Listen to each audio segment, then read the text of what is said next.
Is this the cringiest top 10 yet? Asks Rick Beato in the title of his new video, Is this the cringiest top 10 yet? Hi, my name is Harikesh Shekhar and I'm the lead guitarist and vocalist of the band Insignia, and we have original music. You can go to our channel and listen to our album Various Tendencies and also our latest singles Love Love Love and In the Summer. We're also on Spotify, so if you wanna kind of lock your screen and go ahead and listen to the music, you can go to Spotify and listen to it. And today I'm gonna be reacting to Is this the cringiest top 10 yet? So every once in a while, Rick Beato makes a video reacting to the top 10 songs on Spotify in today's time. They are obviously the pop charts, and it's always fun to get his take on them because Rick is a proper musician. He's phenomenal. I've been following him for a very long time, so I thought I'll react to his video reacting to the songs instead of reacting to them myself. Rick is a musician that has a rare combination of skills. He's a music educator because he's had a background in studying music academically, but he's also an ear-trained musician as well. He understands the art side of things. He's a huge Beatles fan, a huge fan of the grunge era in the 1990s, like me. I like a lot of Rick's stuff. I've been following him for quite a while and I would really like to know what he has to say. I would be interjecting with my comments as well because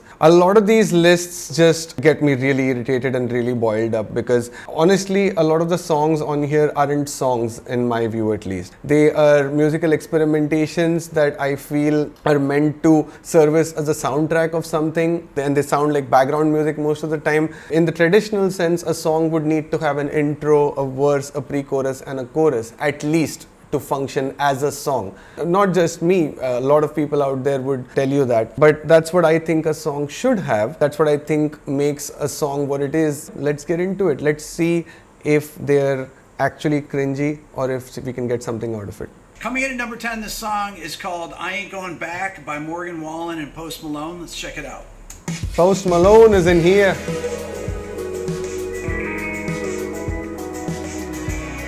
Major 7th chords. I don't know, I can't pay. I don't understand why today's artists think it's so cool to add major 7th chords, and I guess it's because they want the song to be vibey and atmospheric, and that's what major 7th chords do. That doesn't mean the song is any good or doesn't make it any better. Take me over on the underdog. Good line. It's got a name for me, and I can't say I don't agree. Nice.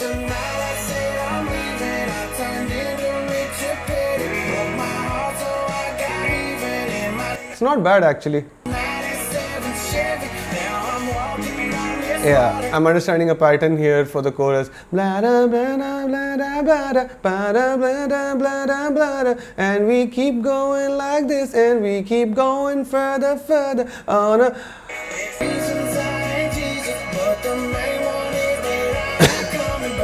Okay, the song is okay. The song is pretty good, but some of these lines, like the last one, there's a lot of reasons I ain't Jesus, but the main one is that I ain't coming back. I think that's some mic drop shit right there. That sounds like someone from LA trying to sound like someone from Nashville, but no one from Nashville would ever write a line like that. So Nashville is the place that's known for country music, and country music is all about storytelling, which is ideally supposed to be from the soul. So it does sound a bit phony when you hear a line like that about Jesus. Mine is, I'm going to skip over Die With A Smile, and I'm going to go to Blues Strips. Thank God. I absolutely hate Bruno Mars. I cannot stand him. I think he's the most mid musician. That's the word. I love that word now because you don't have to, I don't think there's any other adjective that describes mediocrity other than the word mid. I think Bruno Mars is capital M-I-D and towards the lower side of mid rather than the higher side, let's be honest. Don't have to hear Die With A Smile again, thank God.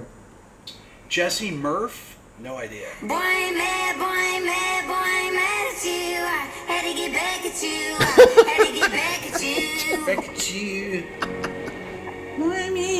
I have no idea what she's saying. Okay, I love the fact that Rick is a little irritated now and he started to mock these artists because usually on these lists he always tries to find something salvageable like the production or harmonic things that they've done here and there, but right now he's getting really pissed and this is his fun. I don't know if that's English. I don't know if that's English, I agree. I just bought a mansion.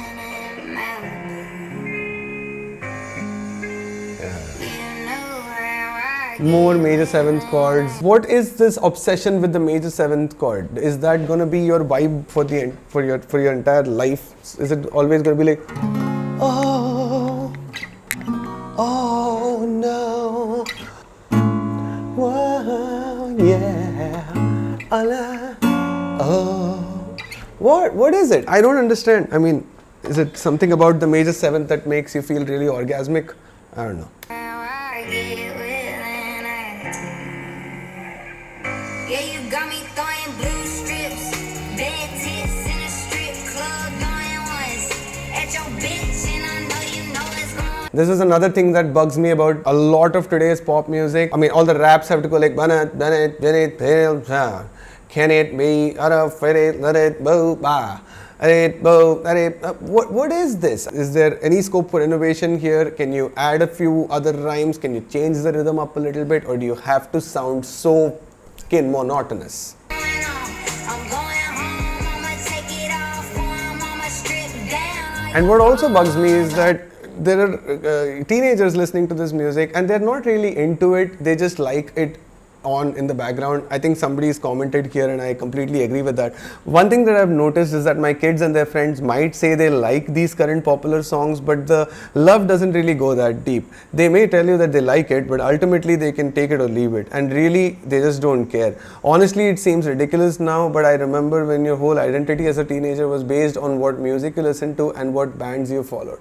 That's true even for people in India here. Back when I was in high school, it was really important for other people to be friends with you, to know what music you listened to and what movies you liked and what TV shows you liked.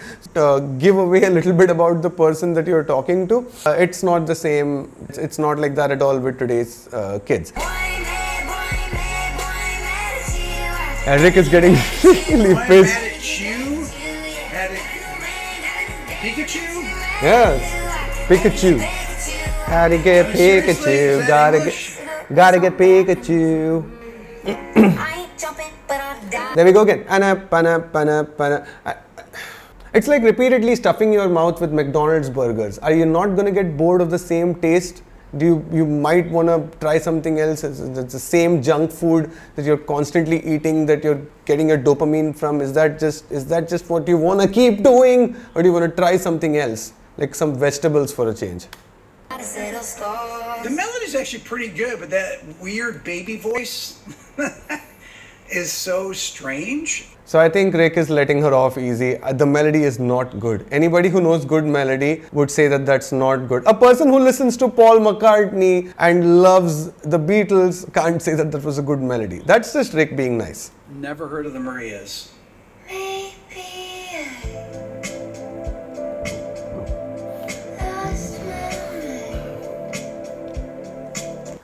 I think a lot of this music also showcases the lack of personality in today's generation. I'm going to say it out loud. I don't care if people don't like this. It's just so mellow. There's no excitement anywhere. And even the most upbeat songs, the ones that are like club songs with club beats, also have atmospherics in them. There's just no heaviness in the music of the charts. And I know what you're all going to say, that there's enough music out there. You just have to dig deeper and look closer. I agree. There's a lot of good music in the underground, but is Rolling Stone covering that? No. Why? My question is, who made these people popular? I don't even know anybody that knows the Marias, and they're like on the top 10 on Spotify in the US. There's no excitement, there's no emotion, there's no depth, there's no song structure even. How hard is it to make a song even with 4 chords that has a fucking structure? Again with the major 7s.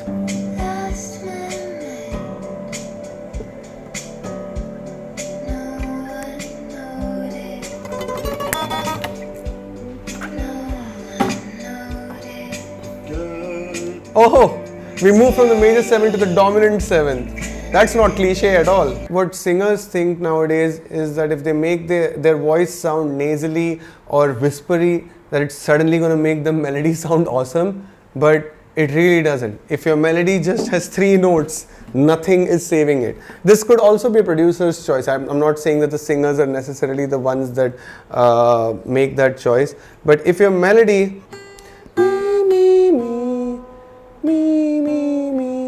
but if your melody has only 3 or so odd notes, it's not gonna benefit. I don't hear the 7th there. It's got that weird mellow whisper thing that you hear a lot, but it's not obnoxious at all. It's just kind of, to me, it's just kind of like, eh. Song number 7. I love how the worst thing that Rick has to say is that it's not obnoxious. Song number 7 is called Dark Thoughts by LIL TECCA.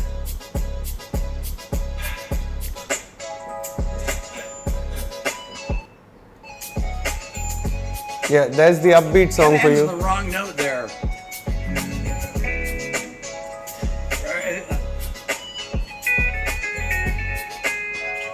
I hardly think that that's the problem, Rick. It's kind of like the melody's like. It doesn't quite finish out where it should. How about da da da and go to the bass note, right? You know, just a little production thing there. If I produced it, I would have done that.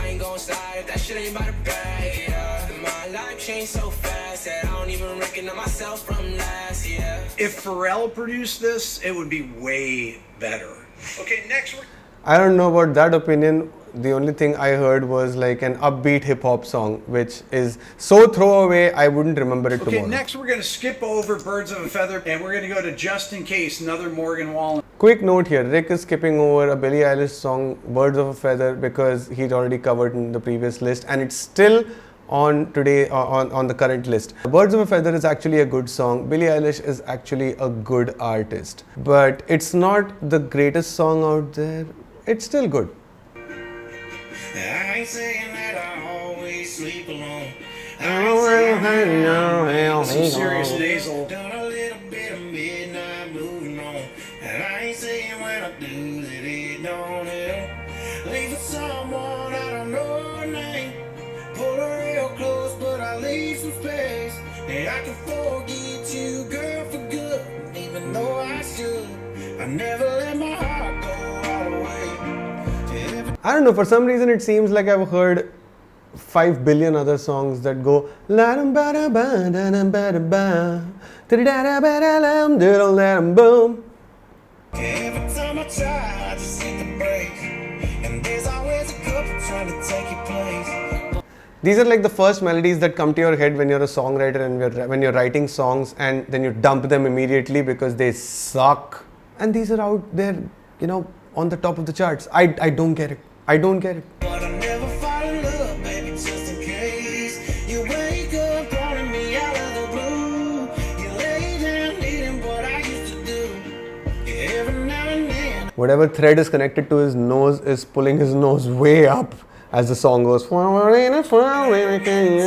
bad. But I never fall in love. No, Rick, don't give me that. Don't say it's not bad. Talk about how cliche the melody sounds and that there's no harmonically interesting things going on. Now, I do disagree with Rick Beato on a lot of things. I don't think that it's necessary for a song to be harmonically interesting for it to be good. But what I do believe is that creating simple songs that are catchy and memorable and timeless, and also that have a lot of substance and depth, is really hard. So all of this music that's being made and is out there on the top 10 is being written by multiple songwriters. I just don't understand how they're not able to put in a little bit more effort and come up with slightly better melody or a slightly better lyric or just a better chord progression and make a decent song. Just in case. I love the instrumentation. That's actually a really good. No, you don't, Rick. No, you don't. If you really do, then that's quite interesting. When you talk about great instrumentation, I know that you're going to be talking about A Day in the Life by the Beatles, something by Sting maybe. If you like this, you're just being nice. That's what I feel. Actually a really good song, except for the fact that when he sings with that nasally tone in the verse with the auto-tune on it, it sounds ridiculous. I'm sorry. Song number 5 is Rick saying I'm sorry means he's pissed. by Somber. It's called Back to Friends. No idea who Somber is. SOMBR. Kind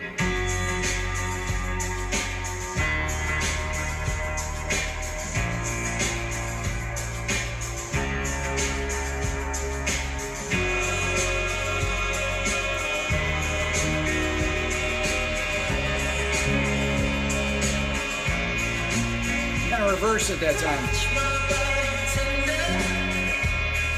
Again,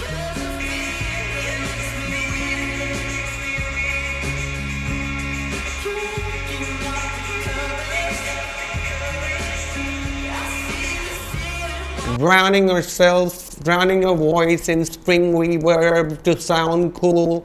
Okay, it's fine. I think the production on here is awesome. In fact, the production on here on all of the songs is mighty brilliant, I've got to say. But that's just the packaging. What's inside is quite stinky.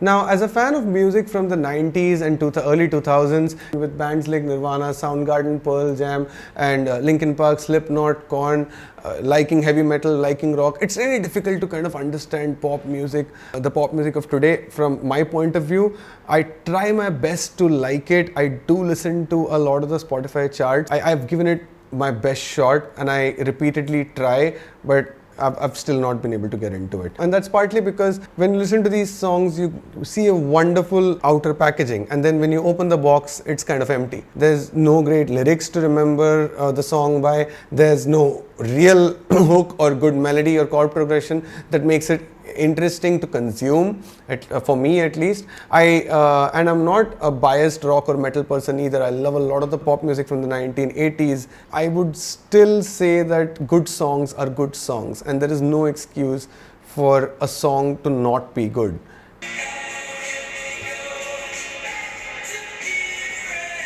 I can't do this, I'm pushing forward. Oh my god, I just skipped forward and this is still on. Yeah. Rick is trying to find something good about it. That sound is annoying. Yeah. They really kind of, to me, are killing the song with that annoying part. Okay, so we're I gonna... love how he's mocking the sounds and the production as well, because if there's nothing in the production that's good, that's like the tipping point for Rick. These songs, if you go through, I guarantee you, are written by 6 or 7 people. Who's calling that shit? Who's calling that shit? So Rick Beato says here that Drake is the only one who's written this song. Let's hear it. Who's calling that shit? Who's calling that shit? Cool beat. Yeah, OVO sound 2025. Who's calling that shit? It's like one of the only up-tempo songs on here. He's right. Everything else is atmospheric with the major 7s. This is the only song that's even slightly up-tempo. Can you imagine how up-tempo music used to sound?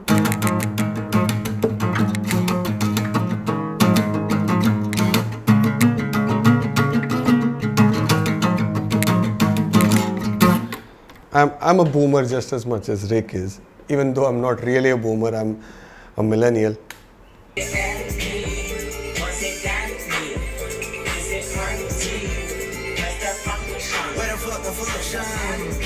It just goes nowhere. Look at that. Look at that. This is. The way I feel right now, I feel like we need to be all alone. So if you just play around, you need to tell your girl, take a fine ass home, that's real. Stop teasing me. Stop teasing me. I could change your life so easily. I keep begging you to stay, but you're leaving me. Rick has something good to say. We got sticks in the club illegally. Got the whole 6 side, they believe in me. We got members east of the DVP. I don't hate this. Yeah, Rick, I don't hate this is an awesome compliment. And way to give it to them on the nuts. You gotta pop that ass to the morning come. You want shots for the girl, they don't order some. Who's calling it? Who's calling it? Okay, I hate it now. I didn't hate it until I hated it. I'm pretty sure he hates it because it's monotonous. Until I hated it. It was like, yeah, this is good, this is good. Okay, more of this. Should have ended the song after that first chorus. Coming in at number 2, this song's called Undressed, once again by Sam. Oh, thank God, we're almost done with this list. I couldn't have sat through that. I was in half a mind to stop shooting this video and get the hell out of here midway because I really didn't think I could get through with it. But hey, sometimes I'm a masochist. By Somber. Let's check it out. Oh, here's that guy Somber again. Cool sound. Ba, ba, ba, ba, ba, ba.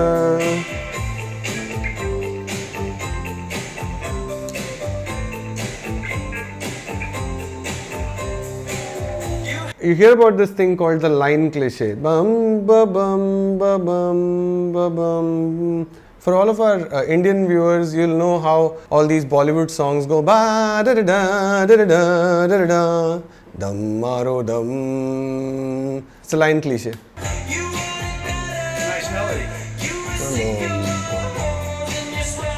Oh my god, I cannot. I don't even want to know what Rick thinks of this. Okay, now I just want to hear the number one song and see what it is. Top 50 USA charts is a song called I've lost its faith. Our colors will fade eventually. So if our time is running out, day after day. Here's another attempted voice at trying to make a melody sound better, at least in my view. Every day will make the Monday a masterpiece. Oh my, oh It's pretty good though. my love. I take a look at you, you're taking me out of the ordinary. I want you laying me down to the dead. This is number one. Halftime Groove. On the edge of your knife. 3, 4, 1, 2, 3, 4. The angels up in the clouds are jealous knowing you felt something so wild. Moving on. Chorus.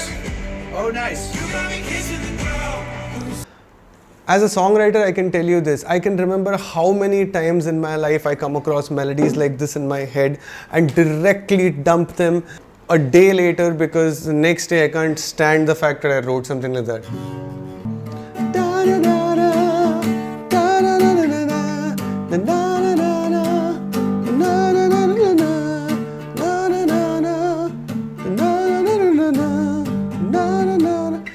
Can I do something else with that?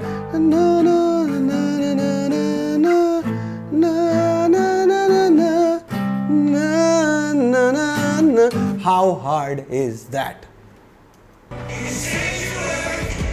No.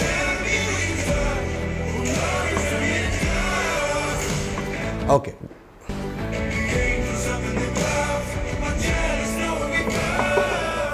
That's pretty cool. This song's good. Not a lot of auto-tune on it. It's weird. This is some weird chart.